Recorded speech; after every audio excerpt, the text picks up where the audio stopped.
Salve, salve galera, Willy020 começando mais visão. Sim, bora moleque, vídeo hoje, mano, não tá tão legal porque fudeu.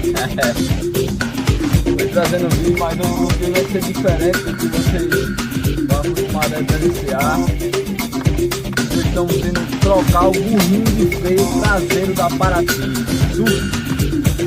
Deu PT, mano, eu cheguei a trocar já um, não sei se foi o mesmo, se foi o outro. Chegar lá na oficina e vai dar uma olhada. Tô indo lá na Alto Lubes, lubrificante e serviços. Fazer essa troca aí, já comprei a peça já.